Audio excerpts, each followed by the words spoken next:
네, 한 주간 동안 평안하셨습니까? 예, 오늘은 우리가 예수님의 행적을 따라서 18번째로 함께 말씀을 나누고자 합니다. 이타적인 신앙과 이기적인 신앙에 대한 개념을 가지고 함께 이 말씀을 나누고자 합니다. 오늘 우리가 본 본문에 보면요, 베드로가 확신하는 모습을 보입니다. 근데 예수님께서 베드로가 나를 부인할 것이라는 것을요, 충분히 밝히고 알려주십니다. 그러면 우리가 생각하기에 예수님께서 베드로를 좀 다그쳐야 되잖아요. 정신 똑바로 차려. 너 좀 있으면 나를 부인하고 도망갈 거야. 정신 똑바로 차려. 하고 막 다그치면서 강하게 푸시를 해야 되는데 예수님은 그러지 않으셔요. 베드로가 잘못할 것도 알고 베드로가 도망갈 것도 알고 제자들이 도망갈 것도 다 아셨어요. 근데도 예수님은 그대로 그들을 내비두신다는 거죠. 왜 그랬을까요? 다 아시는 예수님께서요, 내비두셔요. 왜 그랬을까 곰곰이 제가 묵상하면서 생각해 봤는데요. 우리의 인생과 별반 다르지, 자녀를 키울 때 왜 우리의 모습과 별반 다르지 않는 거죠. 자녀가 엇나가는 경우는 딱 두 가지랍니다. 두 가지인데요. 첫 번째는 뭐냐면 부모가 너무 간섭을 많이 할 때라고 얘기를 해요. 근데 우리가 간섭을 하지 않고 자유의지를 주면서요, 그 미리미리 알려주는 삶을 살게 되면 그래도 이런 것들은 네가 할 수 있어, 이런 문제들은 나타날 수 있어 라고 얘기해 주는 것이 가장 좋다고 합니다. 예수님이 그 모습을 우리에게 보여주시는 거예요. 오늘 베드로에게요. 얘가 나를 분명히 배반할 거 아는데도 불구하고 예수님께서 다그치거나 네가 이렇게 해야 돼 라고요, 뭐 이렇게 말씀하시지 않아요. 그러면서 그 시험을 맞이하게끔 한다니까. 문제가 생겼을 때 그 문제를요, 맞닥뜨리게 해요. 도망갈 구멍을 만들거나 도망갈 뭔가를 더 만들어주지 않아요. 오로지 베드로 자신 스스로가 그것을 맞닥뜨리게 그냥 내비두신다라는 거죠. 어쩌면 우리한테도 마찬가지예요. 우리가 어떤 시험과 환난이 왔을 때 예수님께서 미리 막 준비해 주셔서 뭔가를 막 다 해결해 주실 것처럼 생각을 하지만 그렇지는 않다라는 거예요. 그냥 지켜보신다는 거죠. 지켜보시면서 우리가 어떻게 그것을 극복해 나가는가를 지켜보시는 거예요. 오늘도 예수님은 베드로를 향하여 그렇게 말씀하고 있는 것이죠. 네가 닭이 울기 전에 나를 3번 부인할 것이야 라고만 얘기해 주신단 말이죠. 그러니까 우리가 보면 예수님을 믿는다고 해가지고 시험이 없어지는 것이 아니라 항상 우리 앞에 시험이 와요. 환난이 오게 되어 있죠. 이 시험은 앞에 낙심하지 말고 시험과 환난은요, 성숙함과 참된 축복을 위한 하나의 상황일 뿐이다라는 것을 우리가 인식할 수 있어야 돼요. 우리는 베드로처럼 시험에 통과하지 못하고 실패하고 좌절할 수 있어요. 베드로는 어땠습니까? 모든 거 다 실패했어요. 베드로가 실패할 수 있었던 이유는 무엇이냐면 두려움과 고통이 왔기 때문이죠. 두려움과 고통이 오다 보니까 그냥 예수님을 쉽게 부인해 버렸어요. 이게 어떤 거냐면 나중심적 사고를 하게 만들었기 때문이죠. 그래서 우리는 고통이 올 때 타인을 생각하기보다는 나 먼저 살고 봐야 한다는 생각을 하게 됩니다. 그래서 여기서 베드로의 모습은 어떤 모습이 이타적인 모습이냐 이기적인 모습이냐고 했을 때 이기적인 모습을 우리가 볼 수가 있죠. 베드로의 모습은 아주 나약하고 비겁한 모습을 우리는 발견하게 됩니다. 닭이 울기 전에 예수님을 배신하는 모습, 그리고 예수님이 부활하신 이후에 그는 어떤 회개도 어떤 반성도 보이지 않는 모습을 우리는 발견하게 되죠. 고통과 어려움이 오면 사람은 회피하거나 도망치기 마련입니다. 그렇지 않나요? 저게 막 나에게 고통이 오면 도망치기 마련이에요. 베드로가요, 채찍을 맞으시는 예수님을 바라보면서 또한 사람들에게 조롱을 당하는 예수님을 바라보면서 베드로가요, 그 예수님을 부인하게 됩니다. 그러니까 예수님을 부인하게 되는 이 상황은 어떤 거냐면 예수님을 진정으로 사랑하지 못했다라는 거예요. 그러니까 예수님을 진정으로 사랑하지 못하니까요, 예수님 대신 내가 뭔가를 할 수 있다라는 마음이 없었다라고 이렇게 볼 수가 있죠. 시험은요, 우리 인생에 사라지지 않아요. 예수님의 제자들의 삶은요, 시험과 환난의 연속이었습니다. 언제? 예수님이 부활하시고 난 이후에. 그들의 마지막은요, 세상이 보기에 화려하지 않았지요. 많은 것을 가져서요, 주님을 위해 뭐든지 하겠습니다. 많은 것을 받을 것이라는 기대에 주님을 위해 뭐든지 하겠습니다. 라고 하는 것이요, 베드로의 신앙이었습니다. 오늘 우리가 본 본문에 보면 베드로가 뭐라고 얘기해요? 감옥에 가든 죽는 자리에 가든 내가 거기에 함께 하겠습니다. 라고 이렇게 이야기하죠. 그러니까 베드로가 뭘 사랑하고 있었던 것 같아요? 우리는 결과를 알잖아요. 예수님을 부인했어요. 근데 그 전에 베드로는 뭐라고 했냐면 예수님 앞에서 당신이 감옥에 가든 당신이 죽으러 가든 내가 거기 함께 하겠습니다라고 이렇게 얘기했단 말이죠. 그러니까 베드로가 사랑한 건 뭐였냐면 예수님을 바라보고 예수님을 사랑하는 것이 아니라 예수님을 통해서 나타나는 그런 것들, 권력, 능력, 자기가 취할 수 있는 많은 것들이 있잖아요. 그죠? 사람들 앞에 나섰을 때도 자기는 수제자니까 어때요? 힘도 있고. 그것도 만약에 예수님이 왕이 된다고 하셨으니까 왕이 되면 나는 수제자니까 어떻게 해요? 가장 가까이서 예수님을 보필할 수 있는 권력도 얻을 수 있고. 그러니까 베드로가 바라본 것은 무엇이었냐면 오로지 자기가 얻을 것, 예수님을 통해서 자기가 얻을 것만 생각했다. 이건 베드로의 문제만 아니라 제자들도 마찬가지였죠. 우리가 전에 설교 때도 제가 말씀드렸지만 제자들이 서로 싸웠어요. 뭐 때문에 싸웠습니까? 예수님이 왕위에 오르면 누가 예수님 오른편과 왼편에 앉을 것이냐라는 문제를 가지고 서로 싸웠죠.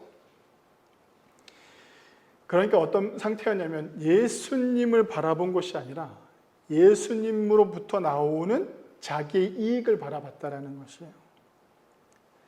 예수님의 바라본 것이 아니라 예수님으로부터 나오는 그 이익을 바라보다 보니까 불리하거나 불편하거나 나를 괴롭히는 것들을 용납하지 못하지요. 왜? 나중심적인 거니까. 나중심적인 거다 보니까 나한테 조금만 불편하면 그걸 참아내지가 못하는 거예요. 교회 안에서도 이기적이 되는 신앙들이 많아요. 우리가 교회를 다니면서 예수님을 바라보는 것이 아니라 자꾸 내가 가지고 있는 문제만 해결되어져야 된다는 이런 가치관을 가지고 교회를 나오는 사람들이 많아요. 목적이 분명한 사람들도 있어요. 믿음이 없는데 큰 교회에 가는 사람들도 있어요. 왜요? 내가 영업을 하니까, 먹고 살기 위해서, 내가 장사를 하니까 큰 교회를 간단 말이죠. 그건 나쁘지 않아요.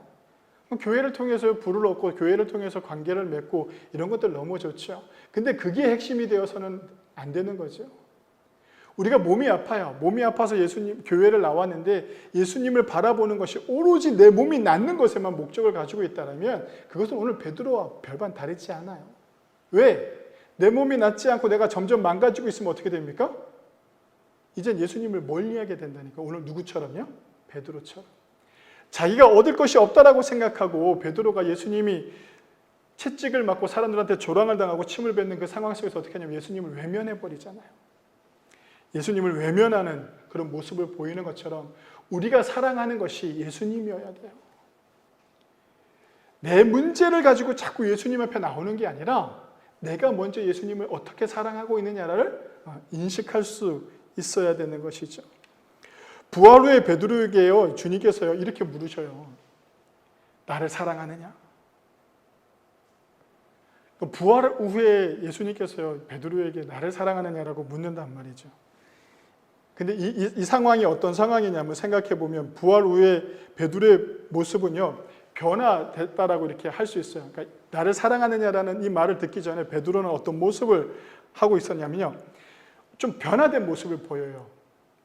어떤 모습을 보이냐면 나대는 것을 좋아했잖아요. 베드로가 항상 나대는 걸 좋아했던 사람이에요. 나대는 걸 좋아하고 자기 위주의 삶을 살았던 베드로가 예수님 부활 이후에 예전의 베드로의 모습을 발견할 수가 없어요.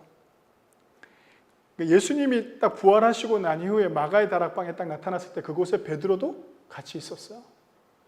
베드로도 같이 있었는데 이 상황이 어떤 상황이냐면 세상 사람들이 예수님이 살아났다라는 것만 알면 어떤 일이 벌어질까요? 유대인들과 로마인들이 예수님을 죽였어요. 모든 게 다 끝났다고 생각했는데 어떻게 해요? 예수님이 살아났다니까요. 살아났으면 이건 대박인 거예요. 왠 줄 알아요? 더 큰 힘이 얻어져. 대중들에게 더 큰 힘을 얻을 수 있단 말이야. 야, 너희가 죽인 예수가 살아났어. 그렇지 않나요? 그러면 권력을 쟁취하는 건 쉬운 문제예요. 아주 쉬운 문제란 말이죠. 그래서 베드로가 생각하기에 예수님이 딱 부활한 모습을 직접 봤단 말이에요. 봤으면 옛날 같은 성격이었으면 예수님 앞에 제일 먼저 나갔을 거예요. 제일 먼저 나가서 예수님, 제가 그날 그랬던 거 아시지 않습니까? 어쩔 수 없다는 거 아시지 않았습니까? 이제 다시 시작하시죠. 이제 다시 세상에 나가서 예수님이 이루고자 했던 하나님의 나라, 그 왕국을 다시 차지하죠. 오로지 누구만을 위한 생각이에요? 자기만을 위한 생각이죠. 그렇게 충분히 할 수 있었던 베드로인데 그렇게 하지 않아요. 그냥 자신의 모습이 그냥 초라하게 생각했던 것이죠. 그리고 자신이 이제는 예수님 곁에 있을 수 없다는 판단을 내리게 됩니다. 그래서 어떻게 하냐면 형제들을 데리고 고기를 잡으러 가죠. 베드로가요, 욕심과 욕망이 남아있었다면요, 그는 또 다른 모습으로 예수님 앞에 설 수 있었어요. 우리 세상에 그런 사람들 많잖아요. 정치인들도 그렇잖아요. 자기가 잘못했는데도 그 권력 때문에, 욕망 때문에 또 나서잖아요. 또 나서고 변명하잖아요. 그렇지 않나요? 그런 것처럼 베드로가 충분히 그럴 수 있었어요. 근데 자신을 대변하고요, 상황을 설명하고 막 자신을 정당화할 수 있었죠. 근데 베드로가요, 그렇게 하지 않아요. 정말 변화되지 않았나요? 변화되지 않았나요? 아무것도 하지 않아요. 그리고 형제들을 데리고요, 고기를 잡으러 가요. 세상 사람들이 보기엔 그랬을 거예요. 제자들이 보기에도 그래, 너는 당연히 그래야지. 그렇지 않나요? 이런 그의 내려놓는 모습이 멋지게 해석될 수 있습니다.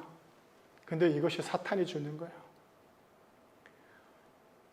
사탄이요, 우리에게 어떤 걸 하느냐면 죄를 짓게 해요. 비겁하게 만들게 해요. 초라하게 한다니까요. 우리를 그곳에 막 몰아넣어요. 오늘 예수님께서 뭐라고 말씀하셔요? 시몬아, 시몬아, 사탄이 너를 밀가부로도 탈 것이다 라고 얘기해요. 다 벗겨놓는다는 거예요. 저는 밀을 까보지는 않았어요. 어떻게 까는지 몰라요. 그럼 누가 얘기하기에 막 채를 쳐가지고 계속 이렇게 흔든다고 하더라고요.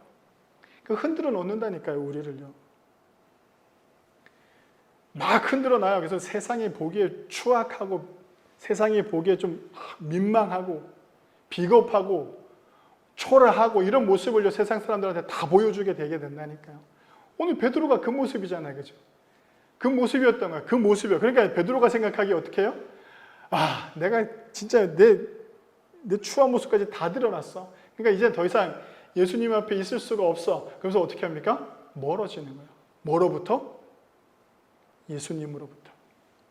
누구랑 비슷해요? 아담과 하와랑 똑같잖아요. 그들이 잘못을 했어요. 잘못을 하고 난 다음에 어떻게 합니까? 숨어버렸다니까요.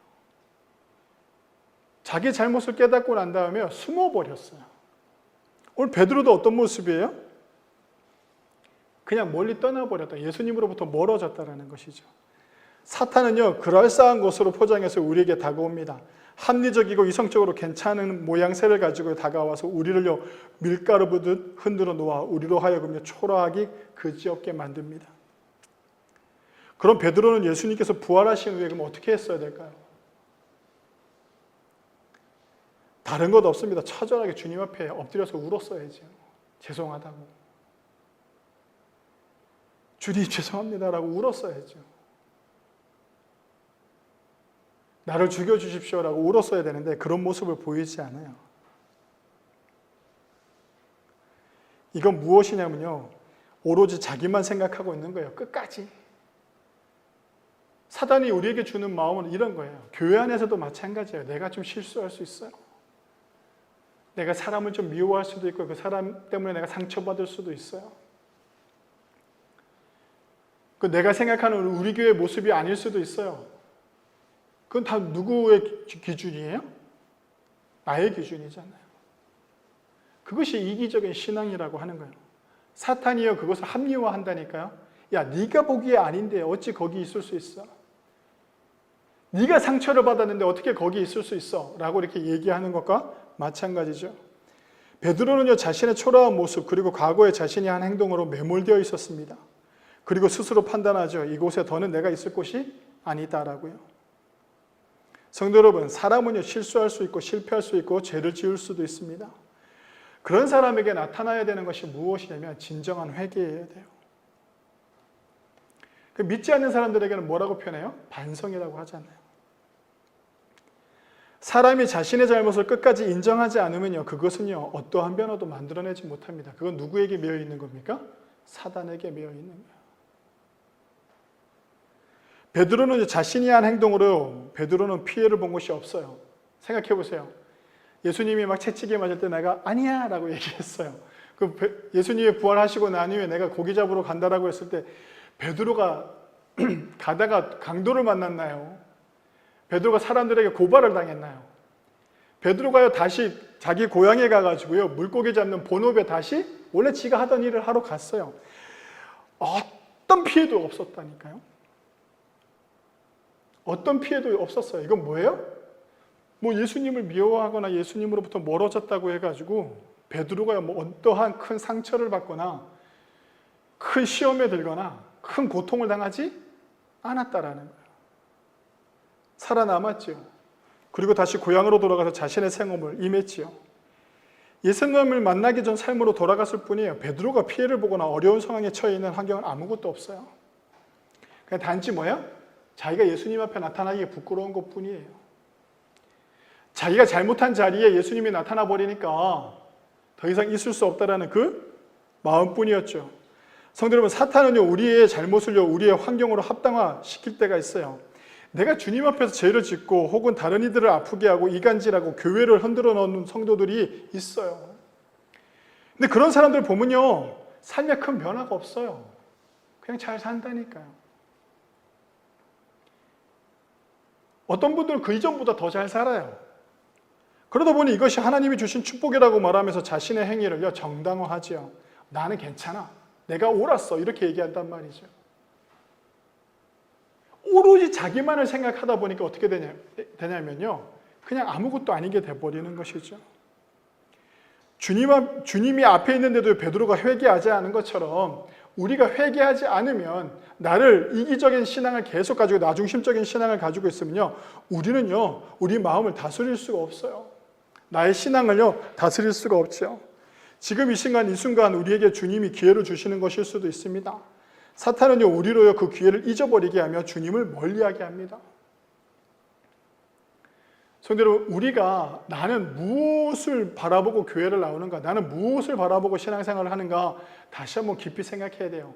나는 정말 예수님을 알아가려고 하고, 내가 정말 예수님을 닮아가려고 하고, 내가 정말 예수님을 사랑하려고 이 교회를 다니고 이 예배당에 나오고 이 말씀을 듣고 신앙생활을 하는지 한번 찾아보아야 돼요.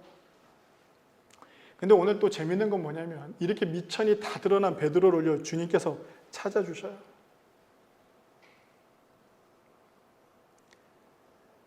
베드로가 고기를 잡고 있는데요, 예수님이 그 강가 주변에서요, 고기를 굽고 계세요. 베드로가 예수님이다 라는 걸 알게 되고 물에 빠져서 수영을 해가지고 예수님 앞에 막 오지요. 근데 예수님이 그 온 베드로를 향해서 너 왜 그냥 갔어?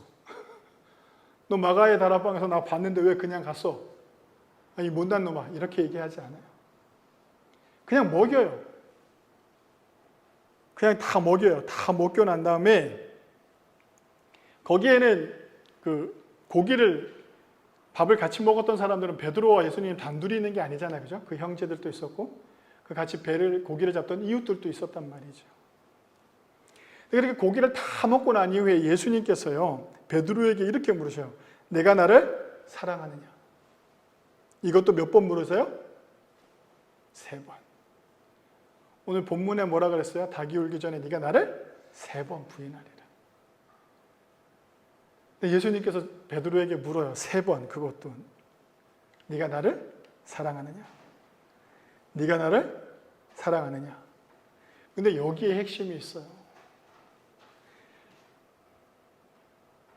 베드로가요, 예수님이 네가 나를 사랑하느냐라고 물었을 때 주님이 아시지 않습니까?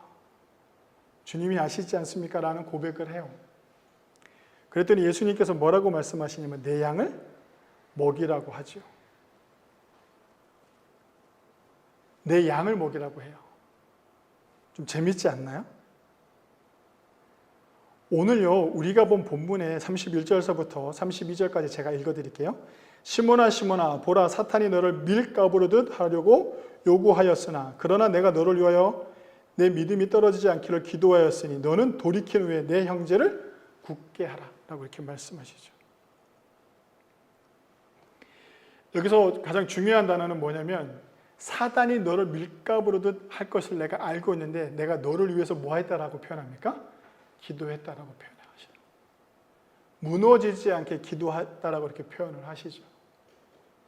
그리고 난 이후에 뭐라고 하냐면 네가 돌이킬 때가 오는데 네가 언젠가는 돌이키고 난 이후에 내 형제를 굳게 하라라고 이렇게 말씀하고 있죠. 베드로가요, 예수님을 만나고 난 이후에도 그렇고 예수님이 부활하시기 이전에도 그렇고 이후에도 그렇고 베드로를 위한 칭찬이 단 하나도 없어요. 보세요. 내가 너가 무너지지 않게끔 기도했어. 너가 돌이키게 될 거야. 그럼 우리는 회개하게 되면 네가 잘 될 거야. 앞으로 네가 잘 살 거야. 네 병이 다 고쳐질 거야. 네 사업이 잘 될 거야. 네 자식들이 잘 될 거야. 예수님이 베드로에게 그렇게 얘기하지 않는다니까요. 네가 나를 사랑하느냐, 네가 나를 사랑하느냐, 사랑하느냐 3번 묻고 난 이후에 예수님께서 베드로에게 뭐라고 말씀하셨나요? 내 양을 먹이라라고 말씀하시나요? 네, 주님만이 아시지 않습니까? 라고 이렇게 고백을 했을 때 그래, 알았다. 이제 내가 너를 대단한 사람으로 만들어줄게. 네 인생의 모든 게 잘 풀릴 거야. 막 이렇게 얘기해주지 않는다니까요. 베드로에게 돌이킨 후에 내가 잘 될 거야. 나를 사랑하느냐 물으시고 그래, 이제 너의 삶이 잘 풀릴 거야. 이렇게 말씀하시지 않아요. 성도 여러분, 이것이 무엇이냐면 베드로에게 네가 다시 한번 뭔가를 회복하게 되면, 신앙을 회복하게 되면 어떻게 하냐면 내 형제를 돌아보고 내 양을 돌아보라는 거예요. 이걸 뭐라고 표현하냐면 이타적인 신앙인 거예요. 나 중심적인 게 아니라 타인 중심적인 삶을 살라고 말씀하시는 것이죠. 성도 여러분, 신앙은 이타적이라는 것을 주님께서요, 오늘 이 두 본문을 통해서요 분명히 말씀해 주고 계십니다. 사탄은 이기적이 아닌 이기적인 신앙을 소유하게끔 자꾸 우리에게 강요합니다. 이타적이라는 말은요, 내 이익보다 타인을 위하여 사는 것이지만 이기적인 것은요, 오로지 내가 잘 되어야 한다는 인생관입니다. 지금 한국교회와 성도들은요, 우리가 잘 되면 돼, 내가 잘 되면 돼라는 이기적인 신앙을 강조하고 있고 그것이 신앙의 전부라고 생각하고 있습니다. 성도 여러분, 우리는 착각하면 안 됩니다. 내가 예수님을 사랑한다라면 나는 타인을 위해서 어떤 헌신을 하고 나는 타인을 위해서 어떤 사랑을 베풀고 있는가 우리는 돌아볼 수 있어야 돼요.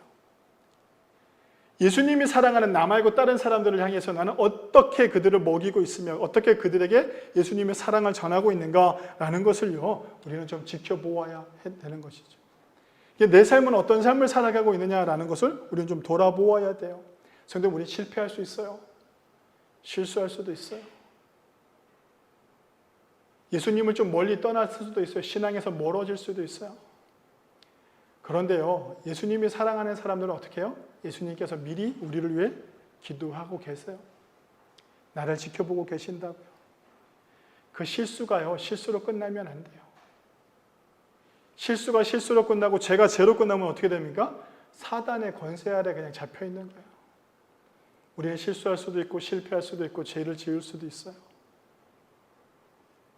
우리가 그럴 때 어떻게 되면 주님 앞에 나와서 주님 앞에 회개할 수 있어야 돼요. 진정한 회개를 이루고 난 이후에 나의 중심적인 신앙이 아니라 타인을 위한 삶을 어떻게 살 것인가 고백할 수 있어야 되는 것이죠. 성도 여러분, 사단은요, 우리로 하여금요, 이런 신앙을 요구해요. 어떤 신앙을 요구하냐면 11조도 잘하게 하고 헌금도 잘하게 하고 주일 예배도 잘 나오게 하고, 세상 사람들이 봤을 때 야, 저 사람 기독교인으로서 교회 열심히 다녀, 이렇게 잘 살게끔 한단 말이에요. 그렇게 잘 살게 해요. 근데 단 한 가지만 못하게 한다니까요. 그 한 가지 못하게 하는 게 뭐예요? 거듭남이에요. 온전한 회개를 이루지 못하게 한단 말이죠. 왜? 지금 내가 잘 먹고 잘 살고 있으니까. 내가 지금 큰 어려움이 없으니까. 사단은 우리로 하여금 이런 마음들을 우리에게 심어줘요. 그러다가 어떻게 합니까? 밀가부로 우리를 확 까버려요. 모든 게 다 사라지게 되죠. 모든 게 다 무너지게 만들어요. 그럼 어떻게 해야 됩니까? 우리는 하나님 앞에 나와서 원망한단 말이에요. 이것이 사단이 원하는 신앙인들의 모습이라고 할 수 있어요. 근데 우리 신앙인들의 모습은 어떤 모습이어야 됩니까? 진정한 회개를 이루어야 돼요. 진정한 회개를 이루고 난 이후에 다시 한번 예수님을 사랑합니다라는 고백을 내 입에서 낼 수 있어야 되죠. 우리가 이렇게 고백하고 나면 예수님께서 나의 눈을, 나의 시선을 내가 아니라 어떻게 해요? 타인을 바라보게 한다. 우리 교회 공동체를 바라보게 하고 우리 교회 공동체 안에 있는 성도들을 바라보게 하고 내 주변에 있는 사람들을 바라보게 하신다는 것을 꼭 기억하여 주셔서 내가 진정으로 무엇을 사랑하고 있는가? 또 나는 어떤 신앙을 가지고 있는가? 이기적인가? 이타적인가?